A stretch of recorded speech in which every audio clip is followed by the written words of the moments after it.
Hello and welcome to Horror Cult Trash Over, the show that discusses all the masterpieces and trashterpieces of genre cinema. I'm Gary. And I'm Chris.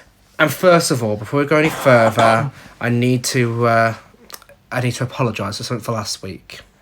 So last week's episode, we were a little bit all over the place. It was just started in the new year. It was different to our usual format. I'm not going to make excuses up for us, but I kind of am at the same time.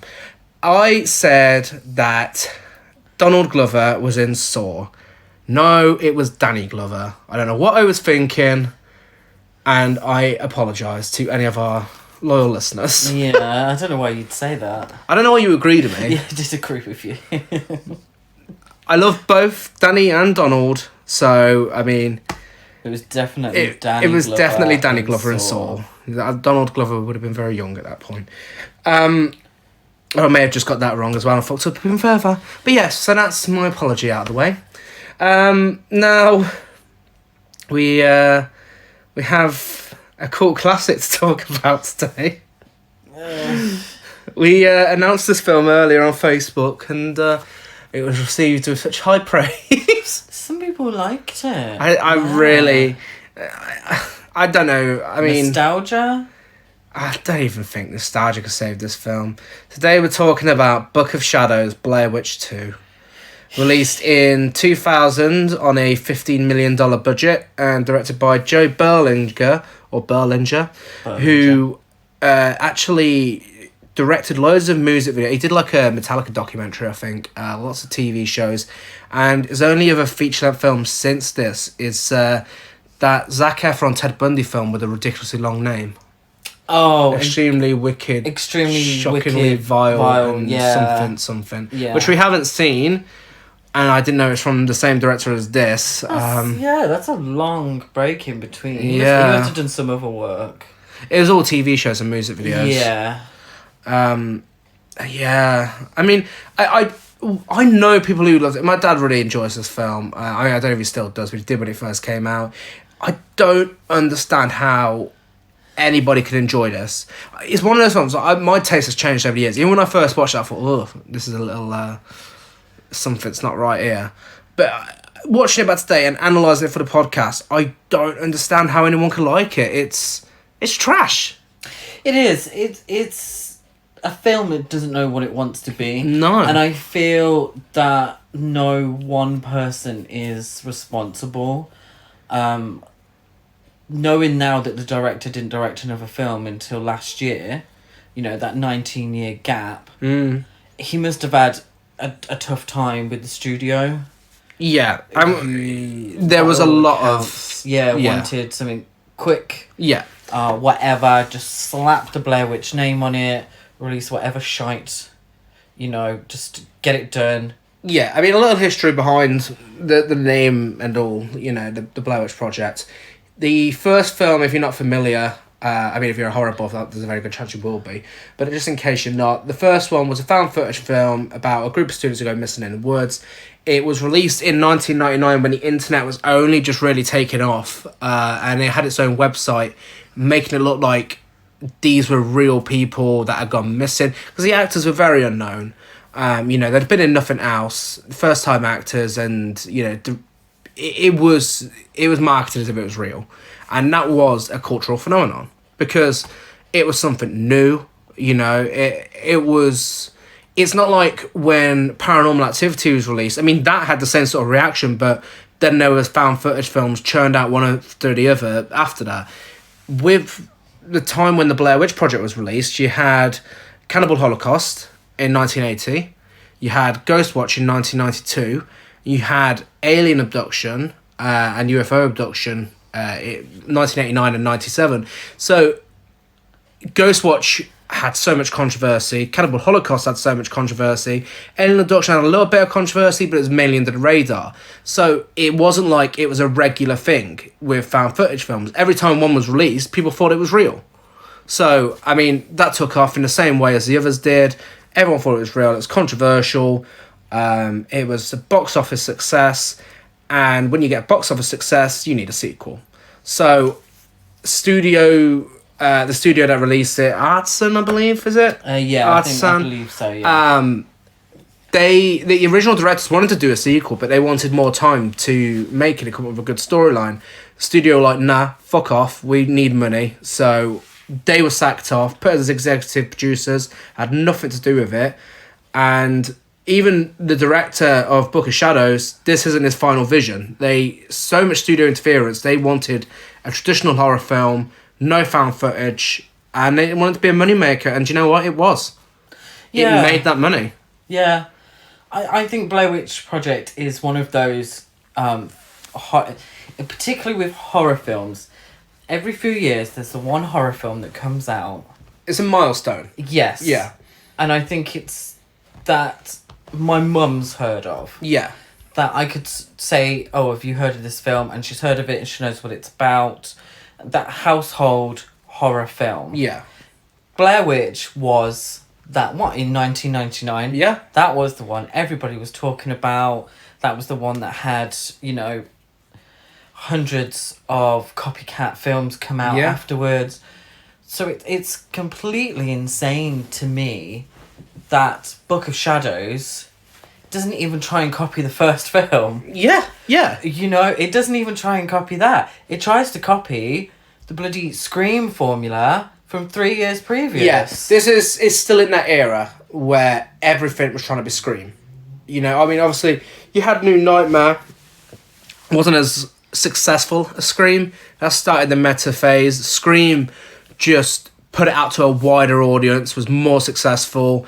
And then you had I Know What You Did Last Summer, you had Urban Legend, you had The Rage, Carrie 2, you had all these, Bride of Chucky, you had all these meta horror films released after Scream that just jumped on the bandwagon and tried being Scream. Like, tried poking fun at the films that came before it and, tried to turn tropes on the head by mocking them. And the thing is, it worked for Scream because Scream was the first one that did it for the entire horror genre. New Nightmare did it for the Nightmare on Elm Street franchise. Scream did it for the whole horror genre. It was completely new. It was groundbreaking. It had a sequel that was fantastic. It did all the right things. Just the one. Excuse me? Okay, 4 was good. Thank you. We did not discuss Scream 3 and the bangs. Bangs, yeah, I know you mean. About. Yeah, Courtney Cox's bangs. Yeah. Anyway, but Blair Witch didn't need that. It was just released. Why did you need to have a meta sequel to fit in with that Scream era? What I didn't get is that the first film was made on so cheaply. Yeah, so minimalistic. And was so effective. There was not much in it. Just do the same thing again. Just literally do the same thing again with another cast of characters, and it would have made money. I mean, Book of Shadows made money, quite good money, but just come on, just rehash the first film. Adam Wingard's Blair Witch that was released, and I believe it was 2015. That was the same formula as the first film. It's found footage. I know it's very mixed reception to it. I don't think it did very well at the box office, but at least you can admit, you haven't seen it, but fans can admit it was found footage. It stuck to that formula. The storyline was relevant. It made sense to have a sequel. It was Heather's brother. He went out looking for her after he received new footage, finding out that she could be alive. It made sense. This just doesn't make sense. Like, nothing about this film makes any sort of sense. It's the same with Grave Encounters. Grave Encounters is a fantastic found footage film. Even you enjoyed it. Yeah. Yeah. And then Grave Encounters 2 came out, and it did the same thing. It still kept the found footage, but it had the whole Grave Encounters was released. Do we think it's real? It's a cultural phenomenon. And then it was just shit. It was, it's a good premise. It's the premise behind Book of Shadows is fantastic, but it's the execution. We'll get into the film shortly, but we've got some facts. We have a soundtrack here that contains the likes of Marilyn Manson, Queens of the Stone Age, Elastica, POD, System of a Down, Rob Zombie, Nickelback, and Death in Vegas. Yes. Can you get any more early 2000s than that? Holy shit. A little bit of Limp Bizkit would have just rounded that off nicely. And a bit of Linkin Park, that would have been perfect. If it was released 3 years later, it would have had some Evanescence in it as well. Nice. Yes, there was studio interference. They reshot a lot of scenes for more traditional horror elements. And the creators of the first one, as I mentioned, they don't want anything to do with it. They've gone on record saying they dislike this film. The movie actually contains hidden messages and hidden images of words, faces, and stick figures as part of the DVD special feature, The Secret of Ezra. Yeah, we tried to do that, didn't we? We got a little... Well, I haven't got the patience to sit through the rest of the film. It demands that you watch the film again, essentially, to find these clues. Yeah. Fuck that. No. Right. I mean, maybe if that was at the start of the DVD, then, you know, we would have played along. But they put it after the credits. They make you rewind, get your messages, and then you have to go back and watch for these secrets. Fuck, no way. Yeah, whatever. Box office success with a cult following. No idea why. And Kim, the goth girl, is inspired by Kim Diamond from Merciful Fate. Did you know that? No, I didn't know. There we go. So the plot is, a group of tourists arrive in Burkittsville, Maryland, after seeing Blair Witch Project to explore the mythology and phenomenon, only to come face to face with their own insanity and possibly the witch herself. And the DVD starts... I didn't know that's how they described the plot. Yeah. The DVD starts with a title card... insanity. Yes. Well, I mean, I felt like I was going fucking insane after watching it. It starts with a title card saying, immediately following the feature film, be sure to watch the special segment to unlock the mystery for The Secret of Ezra. Fabulous. There we go. Yeah. And then we get another title card saying the following is a fictionalized reenactment. They tried to make you think this was real. Yeah. Yeah. They tried to make you think this bullshit was real. Oh, God. Yeah. Apparently it's a true story. It's a fictionalized reenactment of events happened after the Blair Witch Project based on public records, local TV broadcasts, interviews, and the names have been changed to protect the identities of those involved. Much like the first film, all the characters have the same first names as their actors and actresses. Yeah, I don't know why. It's a fictionalised reenactment. You don't think that you're actually watching the real thing, so why the fuck's the point in that? I'm not sure why they do that, but... Anyway...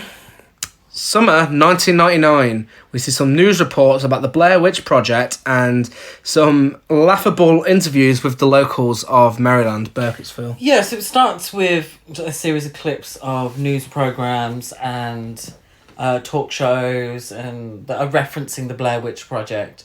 And then you have Roger Ebert talking about the film and all that. So we know... it's become a bit of a, cultural icon within that we know time. It exists within the film. Yeah, it's... People know it, and so we know that this film knows that the original was a film. Yeah. And not real. Yeah. Essentially. So, yeah, and then you get some interviews with... local people. I'm assuming these are actors. Yeah, well, the first one we get an interview with is one of the main characters, Jeff. He's got the worst fucking goatee I've ever seen. Yeah. You know we're a moustache fan. Very 2000. But, yeah, the goatee is fucking terrible. He's got awful fashion sense as well. He thinks it's still cool to wear... I mean, it was at the time. It was. I mean, look at it now, though. You know, this weren't filmed last week. No, I forgot where I was for a second. A long t-shirt underneath it. Long t-shirt, a short t-shirt over the top. Yeah. And those shitty baggy jeans or shorts, whatever he was wearing. Baggy shorts. Yeah, but he had some sort of weird leggings. Yeah. Very, very Limp Bizkit fan. New metal. Yeah. Yeah. Sort of... vibe going on with him. He's got his goatee and his shitty Blair Witch Hunt t-shirt, and he's got his own store selling merchandise for the Blair Witch, and he says he couldn't watch the Blair Witch Project in cinemas because he was in hospital at the time. Lovely. But when he got out, he watched it 17 times in the cinema. Yeah. I was a fan of the Blair... I am a fan of the first film, but fucking hell, 17 times in a row. Calm down, mate. Yeah, and then we're getting an interview with Linda. Linda's been selling rocks. Yeah, so the whole idea is that people are so obsessed with the film that they're going to... It's Bakersville, isn't it? Burkittsville. Burkittsville. Where's Bakersville? I have no idea.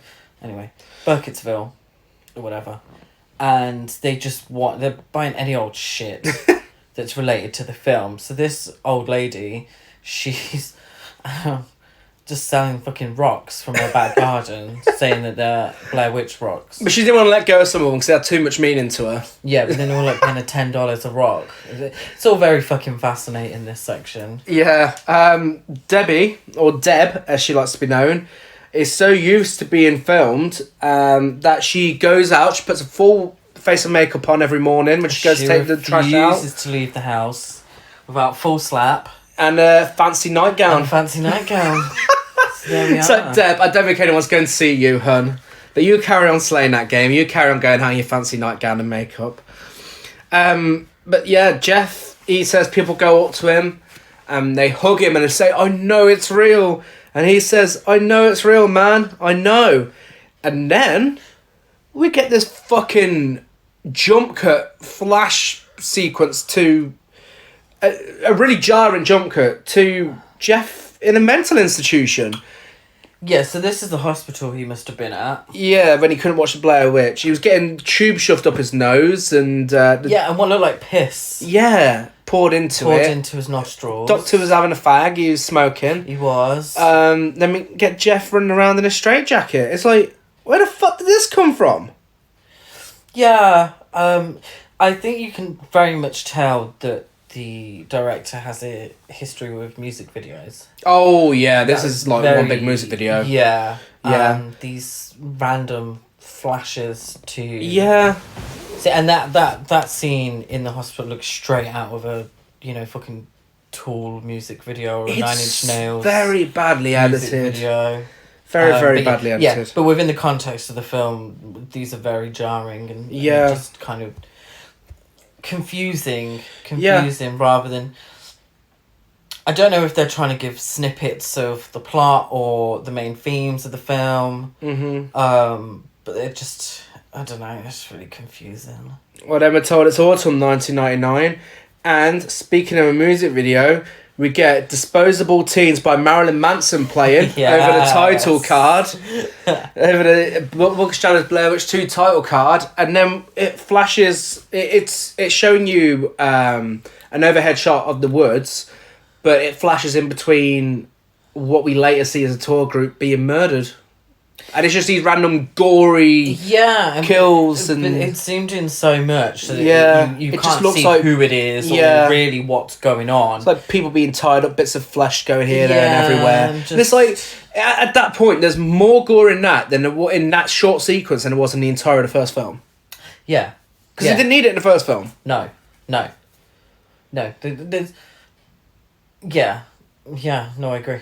Yeah, and then we get essentially their spin on the Scooby van, the Mystery Machine. What did they call it, Scooby-Doo? Mystery Machine. Mystery Machine. But it's called the Blair Witch Hunt van. Yeah. Camouflaged. And we get Stephen, Tristan, who's his girlfriend, Erica, who we find out is a real witch, and... You're not allowed to forget that she's a real witch because they remind you about it every 5 minutes. Every fucking 5 minutes. And Jeff, he's driving it. He's leading the tour. I got really confused because the way they're interacting with each other is as if they've been friends for years. Yeah, it's a fucking tour group. But what it turns out is that Jeff is a tour guide and these people have come from all over the country to go on this Blair Witch tour. Yeah. But the way they interact with each other, the way they talk with each other, is as if they've been friends for a long time. And so I thought they were a group of friends. Nope. No. Nope, just a bunch of strangers. Yeah. They go to the Burkittsville Union Cemetery, which is from the first film. And we get a very dated bit of dialogue. They are going to meet up with a girl called Kim, a really gothy girl called Kim, who looks like Amy Lee from Evanescence. And it's just like every stereotypical gothic person. Yeah, pretty much. Film. Pretty much. And she reminds me. Speaking of urban legends, the Danielle Harris, right? Yeah. She just looks like her without. Oh yeah, any goth character in a film looks like this. Yeah. Oh yeah. So they this went after The Craft. Yes. Yeah. 5 years after The Craft. Do you think maybe it was also trying to be The Craft a bit as well, with the way the characters are? Or is it just that entire 90s? I think it's vibe just that late carrying 90s vibe. I think so. Yeah, because I mean that's witches, and yeah, this film plays so heavily on witches. Very well. You didn't get many copies of The Craft, did you? I mean, copycat films. No, The Craft came out a year before Scream. No, but I think it fell amongst that era. It was amongst that same sort of film. Yeah, that push towards teen horror. Yeah. Same sort of teen horror where you got 30-year-olds playing teenagers, poking fun at other things. But I mean, obviously, The Craft did it very well. The Craft's a very good film. But yeah, we get to the cemetery, and they say to one of them says to Jeff, "When's the last time you spoke to Kim?" And he says, "Email a few days ago." Oh, the days when people used to communicate through email. Yeah. Jesus. So yes, Kim, a stereotypical goth type, is sitting on the gravestone for a real Blair Witch victim, and she's having a cigarette. Yeah. And she says she can't find the energy to get up. Yeah, essentially she's like, oh, she needs an amphetamine or something, don't she? I need the energy. I'm like, oh, the energy from the grave. Like, no, to move, can't be asked. Essentially, that was it, yeah. And then we find out that they're all virgins on the bus because it's Jeff's first tour, but he's tricked him into thinking that he's done many tours there before. Yeah, essentially. And they say, is this where the man heard voices to kill? Like, yeah, 7 kids. And then Kim's like, I hear voices too. And then we get a quick cut to a kid getting smacked in the head. Oh yeah, Kim's a psychic, by the way. Yeah, so... another thing we're reminded of every 5 minutes. Yeah, she can see things. Yeah. They go to, I believe it's a shop from the first film, but they've, like, crammed the entire Twin Peaks extras into one shop. It's just full of weirdos. Well, Kim's psychic, and she knows that the blonde girl is pregnant. That's after this. Is it? Yeah, they go into the shop, and everyone's just standing around. They all look like, you know... They belong in Twin Peaks. They're all just, or you know, any sort of weird small town film, TV show. They're all just stood around staring at them. Okay. Do you not remember this? The guy's lying on the floor still underneath the fridge. Oh yes, yeah. They're grabbing beer or something. Yeah, they're just getting supplies, but yeah, we get to see that shop a little later. Kim, we find out, doesn't believe in the Blair Witch. She only wants to go along. She thought the movie was cool. So, yes. To that little meta comment from Kim. Yeah. And then, this is your favourite scene. So this is where she tells her that she's pregnant. Yeah. Sorry, I found it really hard to keep track of this film. So yeah, Kim tells Tristan that she knows she's pregnant. So how far gone are you? Asking how far gone she is. And then asks some really inappropriate questions about... Does she want to get rid of it? She knows she wants to get rid of it, but then her boyfriend Steven, I know he wants to keep it. Yeah. Which is really inappropriate. It is. I seriously thought they were friends. Yeah. I thought they had been friends for years. This is a woman you've just met. Yeah, I know your psychic abilities are telling you that she's knocked up, but don't be asking questions about when she's going to get rid of it. That's very rude. I've seen this film about 5 times, and every time I've watched it, I've always hoped that on that scene she just turns around and says, well, I'm not fucking pregnant. But yeah, so she gives random psychic reading about pregnancy, and then they go to the ruins where they found Heather's footage in the first film, and we get some dialogue about witches because we get that quite a lot.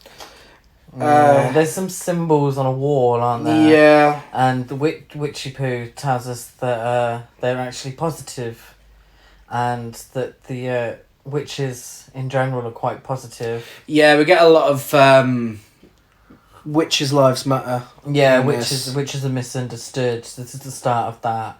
It's just that fear breeds failure. Yes, and then they get a bit scared of a tree. A tree has appeared in the ruins. Yeah, there's a massive random tree in the ruins.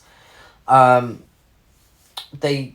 they think that he set it up? They think that he put the tree there to set it up, to scare them. Like, can't get us with that one. Moving trees here. It's like, well, I mean, that'd be a lot of effort. It would be a lot of effort for a cheap scare. Get some more weird flashbacks. Or should we say, flash forwards? Yeah.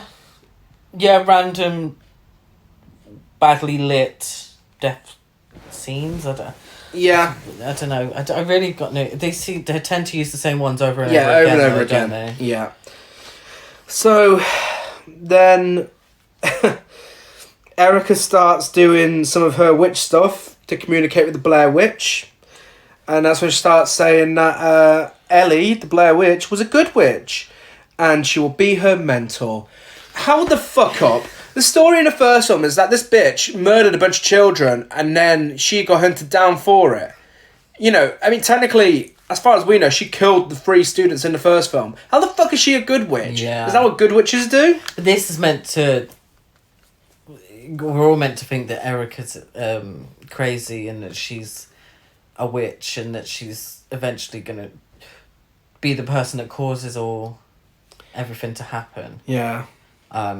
That's what I'm getting from this, is that she's batshit crazy and it's going to blow up in everybody's faces. Or this Erica is the Blair Witch come back in nubile teen form. Pretty much. And also, I forgot to mention, Erica has about 1,000 different pieces of pagan jewellery and witch symbolism that she's wearing. Yeah, just in case she forgets she's a witch. Yeah, she's Wiccan. She's constantly going on about being Wiccan. God, yeah.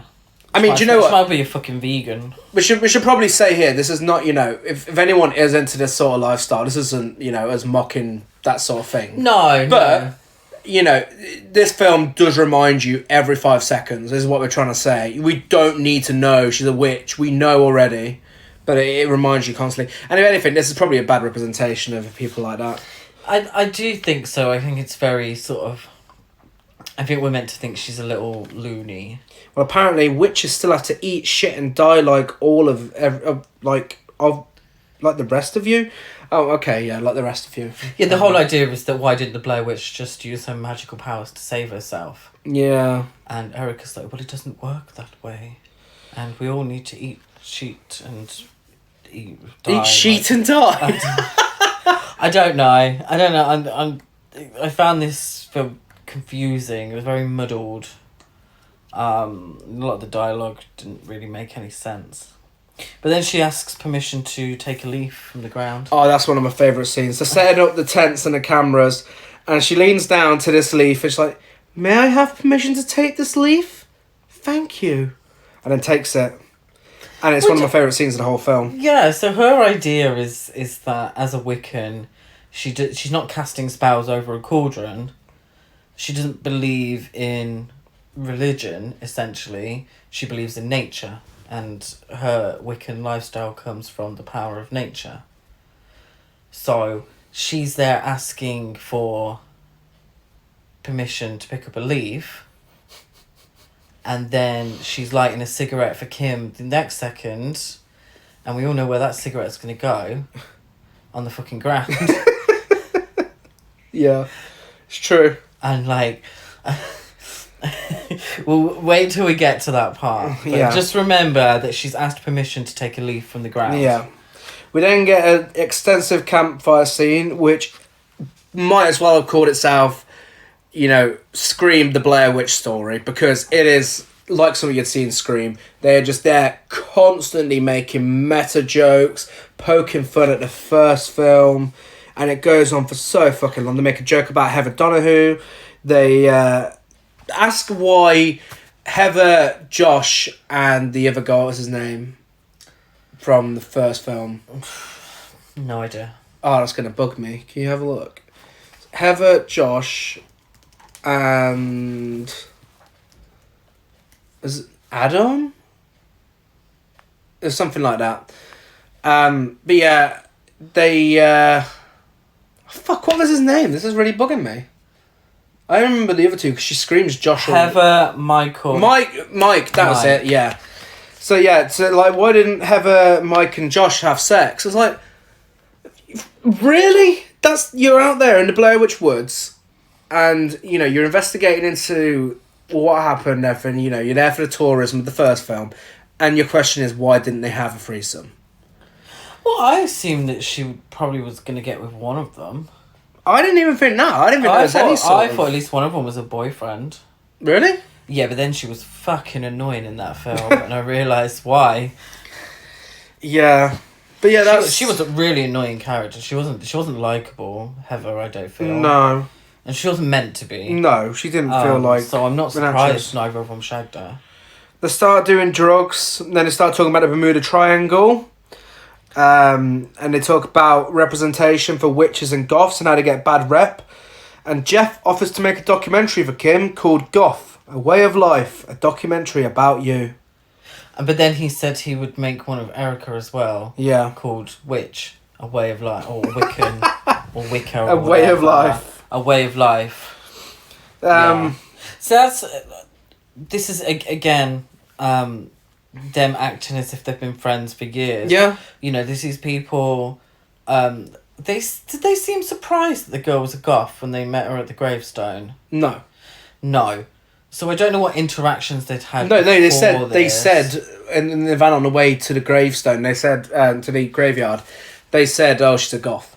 Okay. They did acknowledge that. But they're acting as if they're all been friends for years and they're drinking and smoking pot together, and I'm like, well...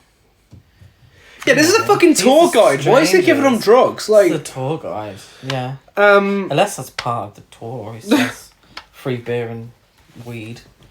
Well, they soon come across some other people. They hear some screaming, and another tour group turn up called the Blair Witch Walk. Yes. Like Shaun of the Dead. Yeah, it is like that sequence of Shaun of the Dead when everyone's the same as the other person. They have a really badly acted argument. I mean, it's fucking cringy to watch. I think that's one thing we haven't mentioned. The acting in this film is abysmal. Yeah, it is bad. Particularly from Jeff and Stephen. Yeah. They are the worst. They are bad. The Blair Witch Walk, none of them can act. This was fucking embarrassing. They turned up and like, well, this is where we want it to be. And one of them was like, oh, the answer to all your wet dreams is here. I was like, have you fucking seen yourself? Yeah. And he was talking to a woman when he said it. Yeah. I'm not going to get into wet dreams, sorry. Anyway. So yeah, the Blair Witch Walk, they're fuming, they're in their spot apparently. And then the Blair Witch Hunt, they're like, what are you called? The Blair Witch Walk. And then they're like, what are you called? And just like, the Blair Witch Hunt. It's like, why the fuck are you shouting hunt for? It sounded like you said the Blair Witch cunt. It did actually sound like cunt. It would have been more accurate. Yeah. So they say to them, oh, we did pass Coffin Rock earlier and it was well scary, weren't it? And they're like, oh yeah, shitting myself there. And they're like, oh, okay, we'll just go and investigate there. And so they go off and go to investigate somewhere else. They think they've tricked them. And then back on with the partying. We get more partying, more drinking, more smoking, and more stupid fucking discussions. But this time, we get a montage of all of this with an absolute banger, Feel Good Hit of the Summer by Queens of the Stone Age. Yeah, all about drugs, isn't it? Yeah, I mean, very self-descriptive. Again, very music video. This could have been a music video for that song. Yeah. And it would have fit perfectly. It's very obvious sort of soundtrack choices. Yeah, a very extensive scene of Kim just staring at an owl. Yeah, that was a weird one. Yeah. Yeah, it's like Kim has a premonition of the campsite murders. and has a staring contest with an owl. Yeah. Whilst this all goes on. So this is, again, the same footage we'd seen previously. The same flash forwards. Same flash forward. And this is Kim having a psychic premonition or whatever. So the partying sequence finally fucking ends. And we get a dream sequence of Tristan giving herself an abortion. No. She's going into the river. So it's a dream sequence. And she's going into the river. And she's got like a towel or some sort of toweling in her hands. And she gets into the river fully dressed.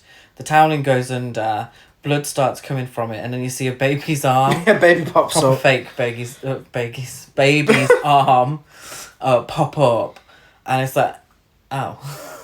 And that's it. It's a dream. That's grim. And that's the point where if you play along with their hidden message thing, you have to watch the film from this point again. And that's barely even half an hour in.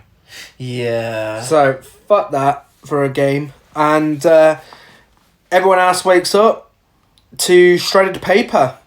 And the cameras have been stolen. Everything's been trashed. And this is the highlight of the acting in the film. It's shredded paper, but it's falling from the sky like snow. At first I thought it was really cheap snow effects. I was like, that's awful. That just looks like fucking paper. Yeah, when we find out what happened with this, it makes even less sense as to why it'd still be falling. Yeah. In the morning. Yeah. Yeah, it's falling like snow. This film lacks so much consistency. It's unbelievable. I think if we looked a little more into the autumn and summer things at the start of the film, that probably wouldn't have made sense either. No. None of this makes any fucking sense. And why is Erica not fuming? They've left their rubbish everywhere. Yeah. And this fucking paper is flying from the sky. You know, she's someone who's just asked permission to take a leaf. A leaf. Well, she can care less. Why is she not absolutely fuming? There's bottles and shit everywhere. Yep. Steven says this must have happened when we were asleep, and Jeff says, asleep? No, we must have blacked out. Well, what's the difference? You weren't awake either way. Yeah. Then he calls everyone a very 2000 insult, dickweeds. Dickweeds. Remember when that was a thing? Yeah. Fucking hell, was he auditioning for Dude, Where's My Car? So we find out through our resident psychic, Kim, reminder she's psychic, tapes are hidden in the same place as the original tapes from the first film. And they go and find them, she was right. And then Jeff starts yelling at everyone. And Tristan has a miscarriage. Yeah. This is fucking bizarre. This next 5 minutes of events are fucking bizarre. So they're all stressed out. It's Stephen and Tristan's work that's flying through the air. So the paper is their work that they've collected over how long. And suddenly, Tristan's not feeling too good, and we get her bleeding from, between her legs. And we see it through her clothing, which is, a very grim... Very graphic, very bold move to make. But it's the idea of it's very grim. Not really something you want to see in a horror blockbuster. You don't get it, you wouldn't get something like that much in these sort of films. And it just feels really weird and out of place. It really does. And it doesn't... I don't feel like it serves anything to the film. It doesn't... Or to the plot. And it doesn't deal with it in a nice way either. It's very ham-fisted and not very realistic. I mean, I think... Sadly, most people know someone who's had a miscarriage. And, imagine if you had just had a miscarriage and you're watching this film. The way it deals with it is not... great. There's no thought put into it. There's no thought put into it whatsoever. It's a little blasé. Yeah. I feel. And it's not a major plot point. No, it didn't need to happen. It's not serving, any sort of purpose. Because we don't really get to know these characters enough to you know, to care. Really, and I know that the sounds sad reality weird to say it. The sad reality is there's not enough character development to care about these characters. We don't know Tristan, and we don't know Tristan enough for this to really have that much of an effect on us caring about her. You look at pregnancy in horror films. I mean, you look at Dawn of the Dead, right? You look at our main character in that. We give a shit at how she feels about her pregnancy because we've been with her the entire film. That's a long film. It's like 2.5 hours, depending on which version you watch. And we like her. Yeah. You look at Black Christmas. That's a major plot point. That one of the characters wants to have an abortion. You know, any film that deals with pregnancy normally, you're there with them for, you know, for the long run. Victor Crowley, the fourth Hatchet film. In that, you know, one of the characters you find out is pregnant, you know, she's not a major character, but when she gets killed, it's like, oh shit, they've just killed a pregnant character. You feel something there. This, all you feel is awkward because it's quite grim. It's really out of place, really in your face, and it's just not very nice. It's really mean-spirited. That's the word. It's very mean-spirited. It does feel mean-spirited. Because it feels sensationalist for no reason whatsoever. Because the film is light, in other senses. Yeah. You know, I don't know if they're going for light entertainment, but it fucking feels like it because it's not. Well, this is the thing. It's a laughable film. It's a so bad it's good film. But then when you're watching with a group of friends, a so bad it's good film, and a character has a really graphic miscarriage that's swept under the rug seconds after, it kind of ruins the fun a bit. Yeah. Yeah. You know, and that's whether you're taking it seriously or not taking it seriously. It's still the same point. Yeah. And the reason to why we're ranting about it is because within the next few minutes, she's taken to hospital. Jeff is blamed for it by the police. Apparently he's been a pain in the town's ass since he was 10 years old. By a cop who is the worst fucking actor in the film. He is the worst, actually. So bad. Well, the idea is that... So the film tries to... it gives you a lot of sort of red herrings, it tries to give you a lot of twists. So a lot of these flash forwards have referred to blood in Jeff's van, and he's in an interrogation room, and there's blood. You know, wow, whose blood is this? And it's an awful actor, absolutely abysmal actor, this sheriff, but he's asking who the blood is. So then, obviously, this miscarriage happens. And we're led to believe that the blood is Tristan's in the van. Okay. Oh, that's solved, you know, in our head. That's a piece of the puzzle. And then Erica's sat on the floor doing tarot cards to herself. Yeah. Whilst Tristan's in hospital, who's just had a miscarriage. Mm-hmm. She's doing her tarot cards. Then Tristan sees the funniest ghost girl I have ever seen. And I have watched some trash. This is fucking hilarious. And I didn't realise how funny it was till this time I watched it, because this is unbelievable.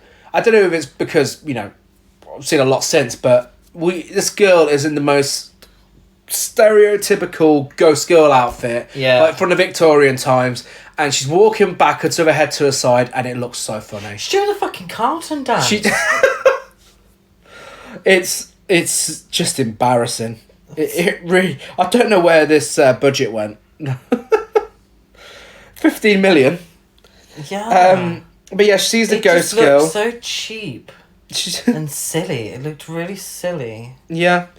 Well, after she sees this, she's like, nah, I don't want to stay in hospital. Like, you just had a fucking miscarriage. Nah, I don't want to stay here. Let's carry on what we were doing. Well, that's why we're angry. She thinks that seeing the girl means that she needs to go back to the woods or go back to the investigation. But nobody questions this. Yeah, no one stops her. The nurse says, you've lost a lot of blood. Yeah. And nobody turns around and says, do you know what, bitch? No, you're staying in the hospital. The next time we see her, Jeff takes them to where he lives. He lives in an abandoned factory, which is fucking stupid. And Tristan can hardly fucking walk. Yeah. They're having to support her. So, yeah, we get taken to Jeff's house, and when he opens his door, we get dogs barking. Apparently to IMDb, this is a reference to The Omen. I don't think they really thought that much into it. His factory... Really? Yeah, apparently it's a reference to The Omen. And the tapes going backwards shit is a reference to The Exorcist. I don't think so. I think they rushed it out. Yeah. And just threw any old shit in. He has a factory full of stolen goods where he lives. We get an eBay reference. Apparently he's an eBay seller. Do you think this is around the time when people were selling their organs on eBay? Yeah, probably. Yeah. He shows everyone his Blair Witch store and he gives Tristan a hat, a Blair Witch Hunt hat. And she says, I feel much better. And she's smiling and putting on the hat, even though she's just had a fucking miscarriage. But it's so weird because I feel like that wasn't... I don't feel like she was being sarky. She was being serious. I genuinely feel like she thought that hat made her feel better. Yeah.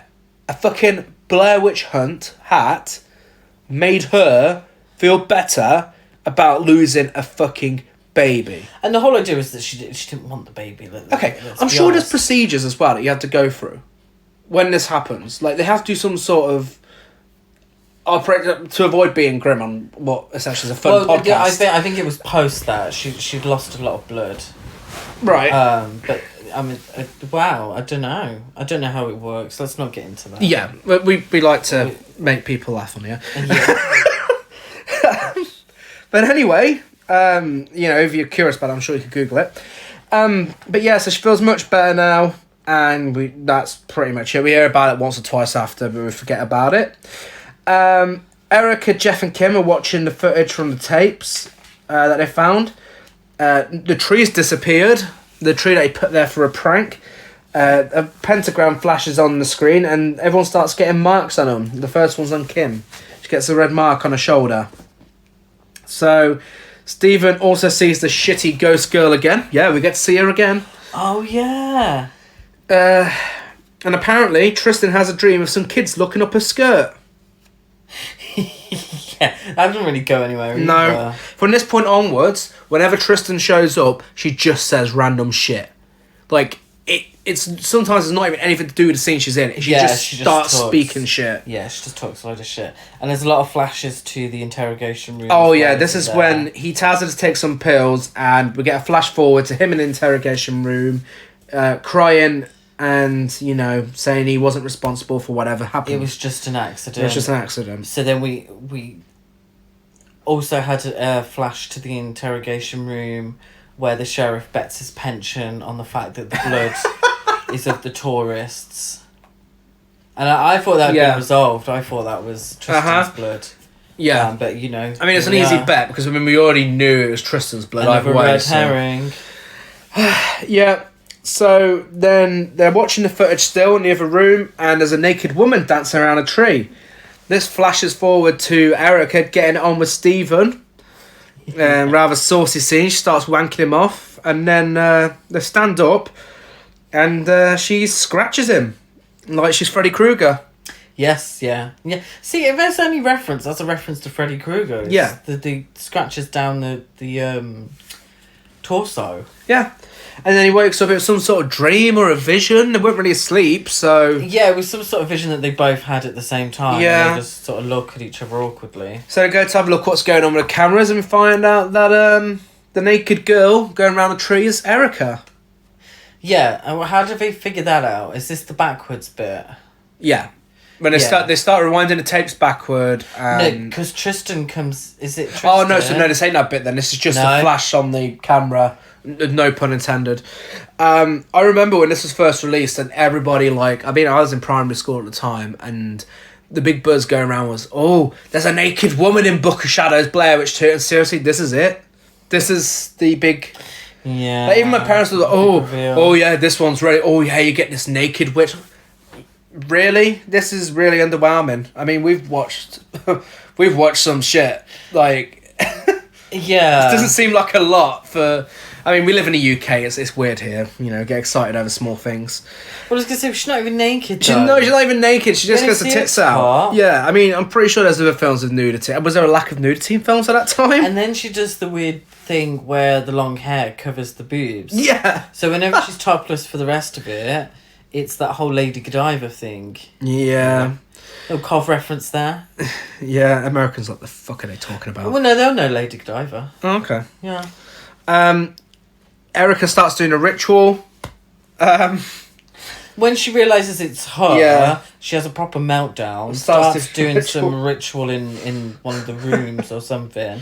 Everyone's like, "What are you doing? This is crazy." Ooh. And she starts having witch symbols appear on her, and Kim says, "Oh, it's probably poison oak or something." Yeah. Okay, Kim, you're a fucking psychic. You know that's not poison oak.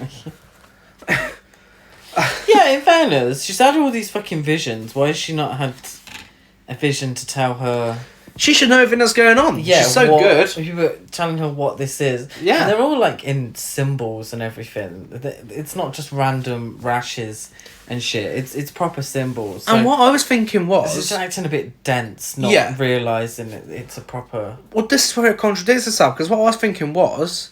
At the start of the film, you got Erica like, oh yeah, this means this means that, when she sees all the witch symbols at the ruins. Yeah. So why can't she read the ones that's on everyone's body? Exactly. You know? Exactly. So, Kim's had enough. She goes out to the petrol station to get some beers. The same one from earlier in the film with all the locals. And she turns up, and these three guys are fucking lined up. They're just there waiting for her. They have no other purpose to be there. And one's like, sweet. The other one's like, yo, Morticia. And then the other one's like, hey, Elvira, I've got something you can suck the blood out of. And she's like, oh yeah, whip it out then. It's like, oh, and then they run away. It's like, what? Okay, why fucking say it if, you know...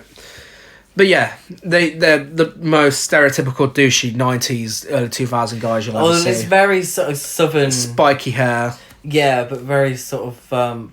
backwards deliverance style. She goes in the shop, and another one of my favourite scenes. She gets the beer, she goes to the counter, everyone's treating her like shit in there, like, you're bringing out witch here, you are. And she goes to the counter, and there's a lady called Peggy serving, and she goes full Karen on Peggy. She wants to speak to her manager. Because Peggy's like, I ain't got a problem with you. She's like, well, why not serve me then? She's like... I don't even remember what she says, but then she's like, okay, I want to speak to your manager. And Peggy's like, well, I am the manager. And she's like, well, can you tell that stupid fucking bitch at the front counter to serve me? Or something along those lines. It's very entertaining. And they have an argument. And then she storms out, as far as we know. Goes for a drive in the van to go back. Those douchey kids from earlier throw a rock through the back of the van. Because they're annoyed that she told that kid to get his dick out. Yeah. And then we see a bunch of kids with terrible makeup on in front of the van. Oh, God, yeah. They're meant to be the ghost kids. Are these meant to be the kids that the Blair Witch killed? Yeah, essentially. Okay. I think so. But the makeup on them is fucking terrible. Yeah, it looks very cheap. It's just all black around the eyes, you know. Then who's the dancing ghost? I have no fucking idea. The Blair Witch? Is that... What, from when she was younger? Oh, you're talking about the girl that walks backwards? I don't know who the fuck she's meant to be. Because these... I'm assuming these are the kids that the Blair Witch killed. Yeah. So... Yeah, then who the fuck's the dancing one? I have no idea. Are you on about the one that walks backwards? What do you mean walks backwards? The shitty looking one from the hospital. Yeah. Yeah, no idea who she is. Yeah. I have no idea. But yeah, so she sees these kids and she drives the van into a tree. She goes back to the house, the factory. She finds a knife in a bag with blood on it, and then she has a vision of Jeff being electrocuted. A nail file with blood on it. And then we see Jeff being electrocuted in another vision.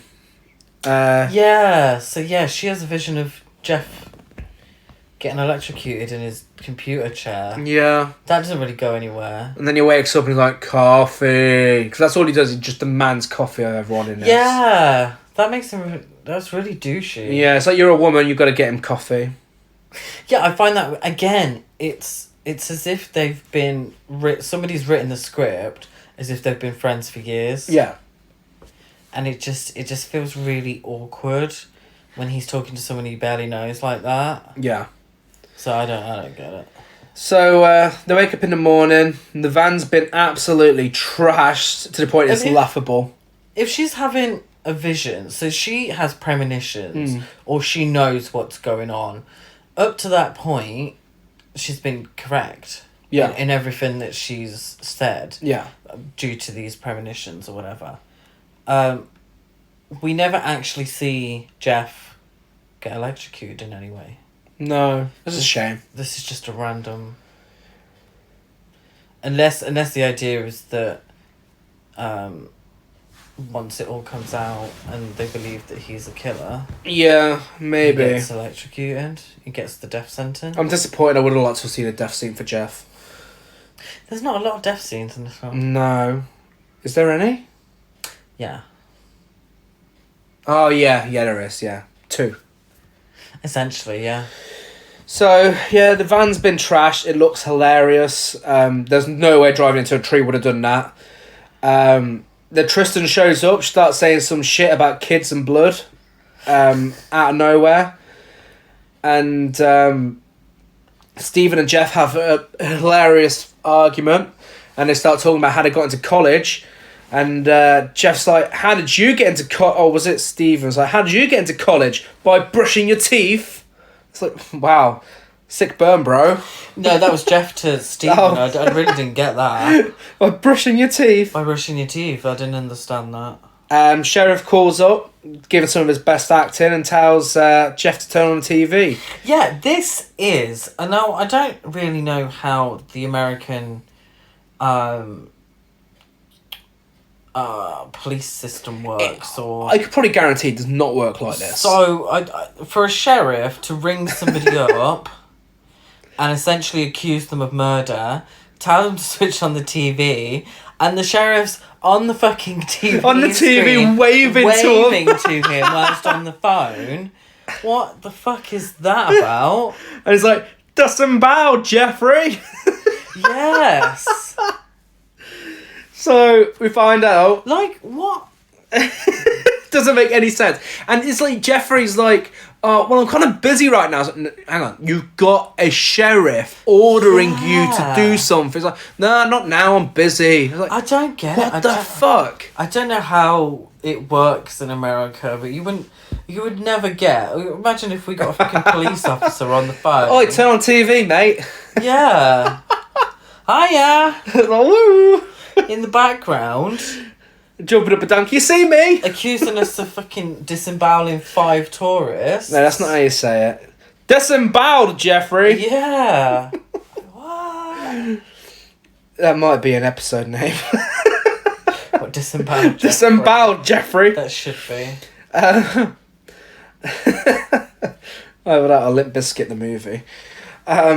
We find out the Blair Witch Walk tour group were murdered. An owl gets thrown through the fucking window. Yes. And then Jeff and Steven start getting high and blaming Erica for everything. How did that all happen? Yeah, because Erica's disappeared now, hasn't she? Yeah. So she's had a meltdown and she's disappeared, and they're all blaming her, which makes sense. I mean, everything in the film's been leading up to the fact that it's her. Uh-huh. She's either the reincarnation of the Blair Witch. Holy shit. Some clothes just found down. I know, yeah. Blair Witch is here to get us. Oh, God. Ellie, you're a good witch. We understand. So the idea was that maybe she's the reincarnation of the Blair Witch. She's out to get them. You know, she's murdered these 5 tourists for some reason, but then because it says earlier in the film with these rashes, Ellie does... Is it Erica? What the fuck is her name? Erica. Why am I calling her Ellie? That's the Blair Witch's name. Oh, fuck's sake. Erica's saying that the marks are where they've been touched by a witch. Didn't she? Yeah. I've just remembered that. No, that's correct. It's very confusing, this film. So, the idea is that she's the one going around touching them because she's telling everyone she's a witch. She's the one going around touching them. She's the Blair Witch. Mm-hmm. That's where we're at now. That's what the film's been leading us up to. You know, obviously we're expecting some sort of twist or something, but that's, as far as I know, where we're up to in this fucking film. Pretty much. Okay. But the fast-paced, bizarre series of events don't stop there. Obviously, disemboweled Jeffrey happens, out thrown through window, Jeff and Steve are getting high, blaming Erica. We get a flash forward to Kim in prison, being told to take her makeup off. Then Kim starts eating the owl, but it turns out it's actually chicken. Erica's fucking outside all of a sudden with her tits out on the bridge.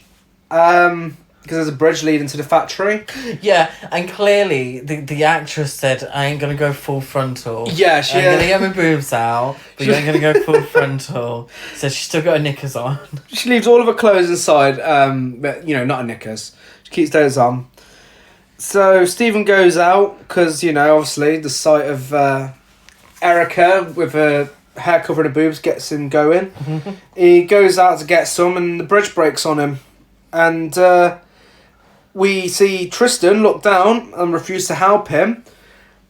Jeff and Kim help him up, and then it fades to black into a new scene. It's like, okay, yeah, we're gonna have an aftermath. It's but then because this film hasn't had enough jarring cuts, fades to black, and then we cut to Tristan running around on the bed like a fucking idiot. Yeah. She is literally just running around, and she's just saying absolute gibberish. More random shit. Yeah.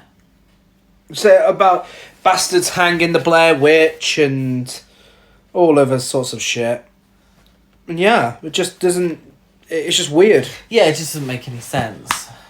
Kim finds files on all of them, of the whole group, in Jeff's drawer. We see police with those exact files talking with Stephen in a flash forward.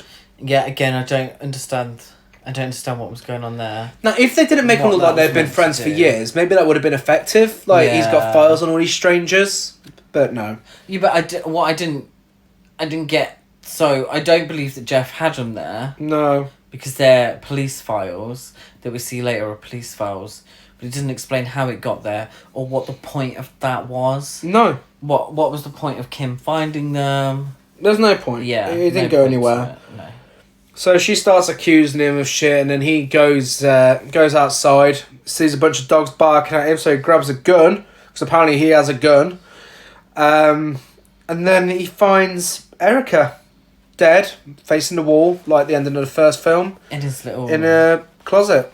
Yeah, I'm like, where he keeps his coats or something, I don't know. Yeah. But in a closet, yeah, she's dead. Just in her knickers. Facing the wall. And this might surprise you, but then this leads to Tristan randomly showing up and saying more random shit. Yeah. About things being backwards, and then that's when they realise maybe we should rewind the tapes and see what happens. Yeah, no, it's not. No, she turns up. So the red herring's dead. We know it's not Erica. So Tristan pops up, starts talking a load of shit about stuff, and mentions the word backwards. And then Kim goes, guys, why don't we play it backwards? And they're like, why? That's so silly. What made you think of that, Kim? And Kim's like, I just have a feeling. Just go with it. Just go with it. Just play it backwards. Play the film backwards. And they're like, it ain't doing anything. Oh, and then they have to do something else, don't they? Like, half the speed or something. Yeah, Jeff says... telling me. Jeff says the exact thing the entire audience is thinking whilst watching this film. Oh my god, I wrote this down. This makes no sense. This makes no sense.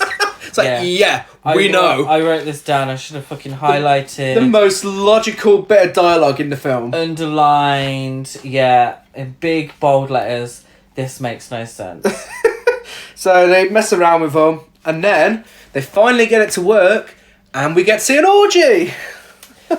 So they fight. If this film finally works, and we finally realise what happened when they blacked out in between them partying and smoking weed, and the paper flying down from the sky.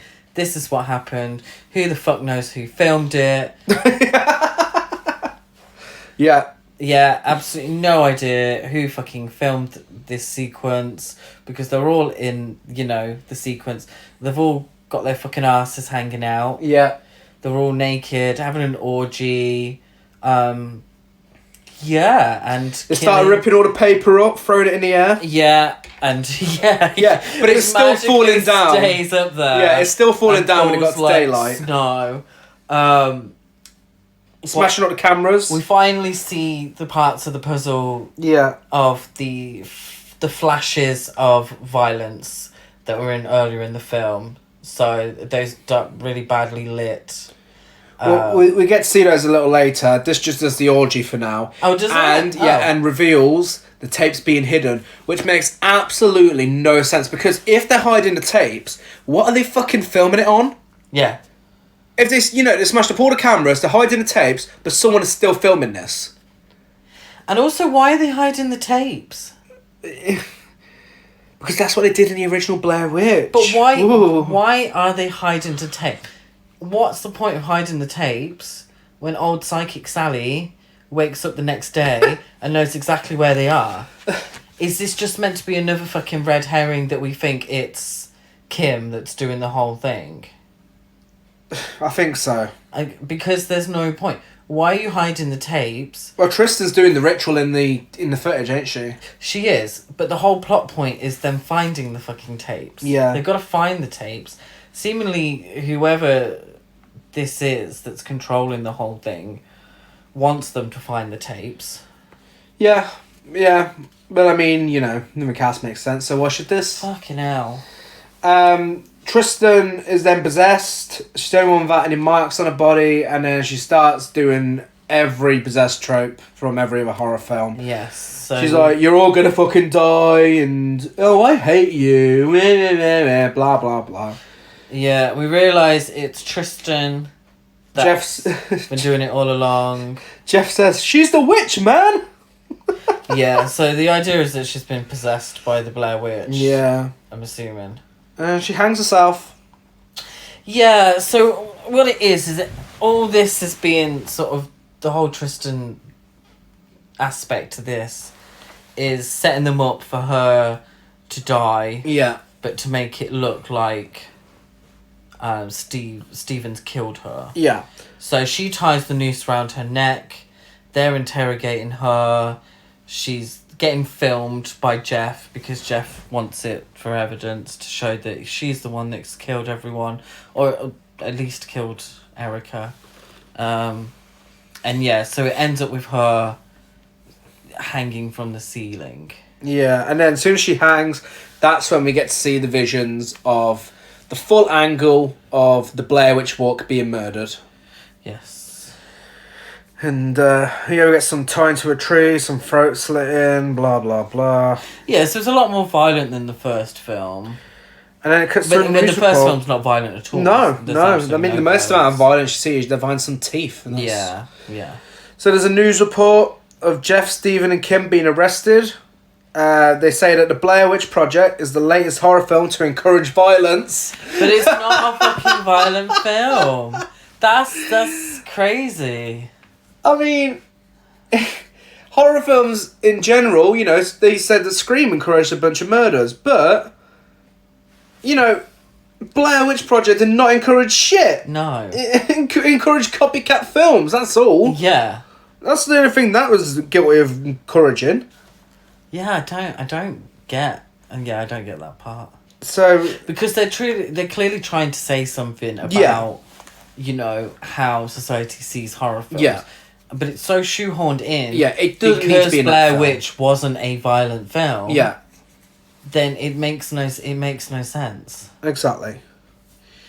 So they're at the police station, where all the flash forwards took place.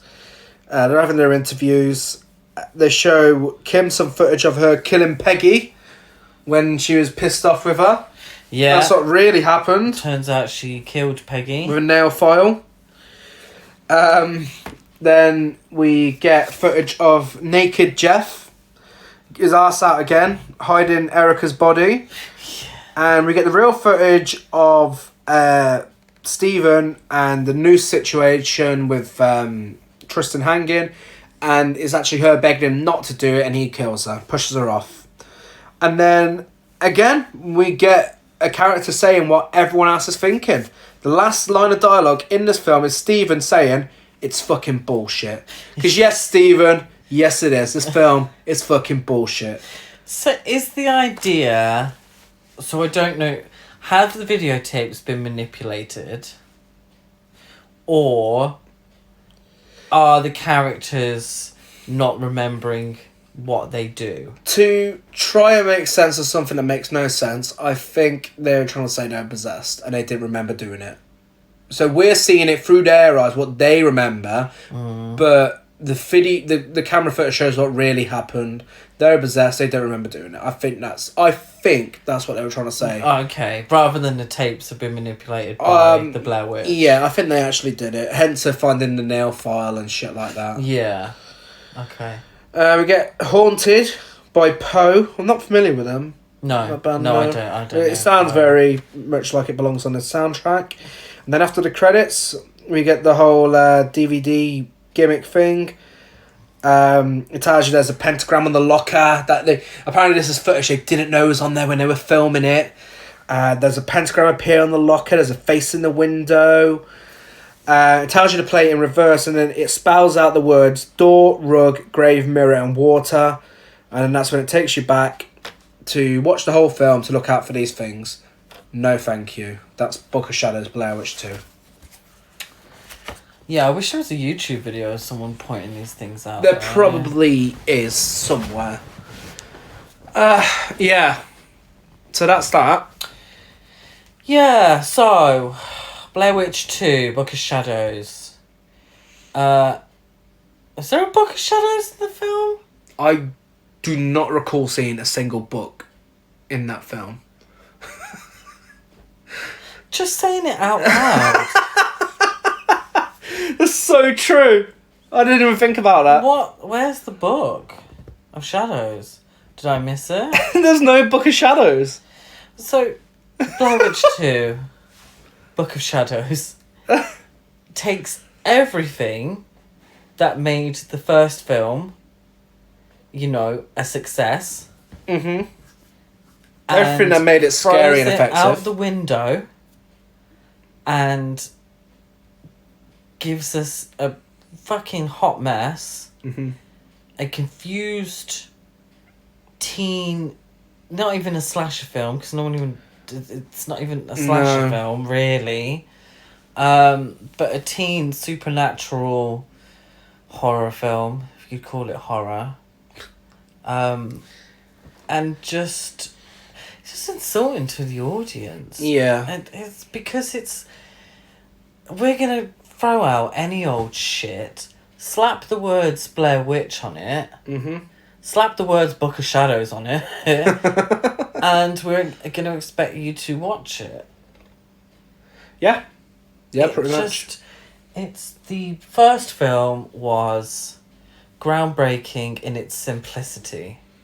The first one was scary. It was scary. It was terrifying. It built tension. I remember I don't know if you have any memories of when it was first released, but I remember the first film being released, and like the playground buzz about the boobies in this film, it was playground buzz about the fact that this was a real film. Yes. Everyone of any age knew this fucking film existed. They knew it was meant to be real. People would fucking go into the cinema thinking they were watching these real people go missing. I remember my parents had it on videotape. They invited family members around to watch it because it was such a big buzz, and it was a horror film that brought people together to enjoy horror. In the same way The Exorcist would have done, or the Texas Chainsaw Massacre. It's, like you said, it's a milestone, and it's a film that made people appreciate horror again, because it was something fresh, new, and original. And it wasn't graphic. No. So you now could watch it. It didn't need to be graphic. No. It was, this is a film of people in the woods for an hour and a half, running around in circles, finding random shit, and it works because of that, because you're thinking this is real. Yeah. It was, the buzz around the ending, that was the biggest buzz of all, because, obviously with found footage films, the endings are the most important part, and that had the most terrifying ending. It still gives me shivers when I watch it to this day, because it doesn't make any sense, but it doesn't make sense as in like the same way as Book of Shadows doesn't make sense. It doesn't make sense because it's a mystery. It gives you that mystery as why was he standing in the corner? What was he doing? Was he dead? Was he under a spell? Was he possessed? You don't know, and that's why it's so effective. Sometimes the scariest things are the ones you're led to create in your own head. Yeah. Yeah, films don't have to give you everything. Yeah. They don't, and that's what this film does. It thinks that upping the violence, or upping the red herrings and upping the nudity, and all that is going to help. It doesn't. It doesn't. It's fucking awful. It doesn't. You go from a film where, the scariest thing is a man standing in a corner, and then you get this sequel where within the first 5 minutes you're getting throat slashed, people tied up and people banged over the head with shit. No. You don't need, obnoxious in-your-face Marilyn Manson songs. You don't fucking need it. It's not what the first one was going for. No, and it's not a fun film either. It's not a fun film to watch. I mean, there are some laughable parts. Yeah. But, as we said, the miscarriage scene kind of takes a lot of that away. It's weird. Very confused. Very muddled film. I feel like too many people were having an opinion on its creation. I think the studio wanted something quick, thrown out there to make money. Yeah. It did make money. Like I was saying to you earlier, I remember when the first film was released on videotape, VHS, back in the day, one of the gimmicks about it was that VHS contained a trailer of Blair Witch 2. So they'd started filming, they'd filmed enough of this film to create a trailer before the first one was even released on home media. Yeah. That is fucking bizarre. Yeah, and it's just throwing it out there. Yeah. To make money. And it made money. It made money. But it made money off the back of the first film. Yeah. And that's why they didn't try to make a third film again, because this had such, a bad rep and bad reviews that they knew a third film would flop. Yeah. Based on, the critical performance of this film. Which I think it did when it was released. I mean, it was a better film than this. But I think it was a box office failure. I mean, they've got the... now it's gone as far as a game of Blair Witch, and that sort of thing, that works. But I like I said earlier, I think by the time the Blair Witch third film came out, the found footage had sort of died down. Yeah. That was near the end of when it was dying down, because, obviously you had the resurgence with Paranormal Activity. That lasted quite a while. I think Blair Witch was coming off the back of that, like really at the back end. Yeah, and I think by that point we'd been thrown so much shit that people maybe just thought it's just another shitty found footage film. Yeah. Which, originally it was, but again, studio interference with that one. They made them turn it into a Blair Witch film to make money. Yeah. Yeah, so that is... do you have any memories of when the first one was released? No, I didn't watch it until... do you know what? I'd never really heard of it. The first one? No, yeah. The Blair Witch Project, 1999. A few years later. Oh, wow. Yeah. Oh, okay. People didn't talk about it in school or anything. Really? That I know of. Oh, mine did, yeah. I don't know. It's been a long time ago, but I don't... See, I distinctly remember people talking about Scream in school. Yeah. And Scream 2. It was always, for me, it was always Scream, American Pie, and Blair Witch Project. That was always the top three people would be talking about. Oh, and The Mummy as well. What, the Brendan Fraser film? The Brendan Fraser film. Everyone was, it's the scariest film ever. Oh, God. I don't really recall people talk... I don't think people talk about films that much in school. I don't... It was a long time ago, it was a very long time ago. But I didn't watch the original Blair Witch until I think I was like 16. Oh, okay. 16? Yeah. It was on TV and I thought, I'll give this a watch. Home Alone. Switched the lights off. And I thought it was fucking scary. Yeah? Yeah, I thought it was, yeah. Well, at least we've always got the original and the other sequel. I don't think they need to do anything else with it now. Leave it alone. I didn't think they need to do anything after the first film. And I genuinely and honestly can say that I don't feel like Blair Witch even needed a sequel. No, I do agree. It should have been on its own. Yeah, so that's Book of Shadows, Blair Witch 2. I mean, I'm really curious to hear what everyone thinks about it, because... People seem to have really... And I don't know if people have a nostalgia attached to it. I mean, there's a few films that people say are iffy that I've got a nostalgia attached to that I enjoy. Oh, yeah. I mean... There's plenty of films we enjoy that people don't enjoy, you know, and vice versa. But, you know, let us know. I mean, surely, I'm sure we're not the only people. I know, you know, my friend Luke, he hates it as well. I believe Xander didn't like this. If he's listening, he could drop us a message and let us know. But, yeah, I know a lot of people that didn't like it, but then there seems to be this resurgence now where people think it's quite good. I don't get it myself. It's like Escape from LA and Ghosts of Mars. People think those are good films, but yeah. Anyway, it's relative, isn't it? Yeah, and, you know, everyone's got their own opinion. It's just it's our opinion. It's our taste, and you know, I would never, you know, look down on someone for enjoying a film that I didn't enjoy. You do you, hun. You enjoy your Book of Shadows. Yeah. So, Chris, what's next week? Because I've been looking at it this entire time. Next week is the classic Jamie Lee Curtis film, Virus. Yeah. I've had the DVD sat in front of me this entire recording session. She's been watching you for the whole time. Yes. Jamie Lee Curtis has described this as the biggest piece of shit movie that she ever starred in. And she starred in Christmas with the Cranks. She starred in Halloween Resurrection. Yes, so you know this shit's bad. What year did Virus come out? I want to say 1999. Oh, wow, we're keeping it in the 90s. Yeah. Wow, I mean, this is 2000, but it felt like it was the fucking 90s. Yeah, so...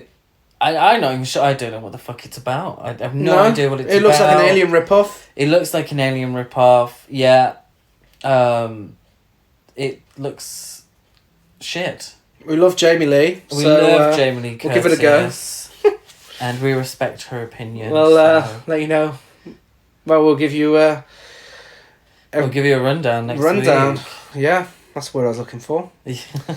So, thank you for listening. If you were listening on iTunes, and give us a rate, review, and subscribe. Someone said they gave us a review on there a while back, and it's not appeared. So I don't know if it's working properly, but give it a go.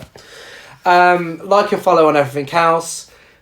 Social media, we are Horror Cult Trash over on Facebook and Instagram. Horror Cult Trash on Twitter. I'm Deadite-Gaz92 on Letterboxd.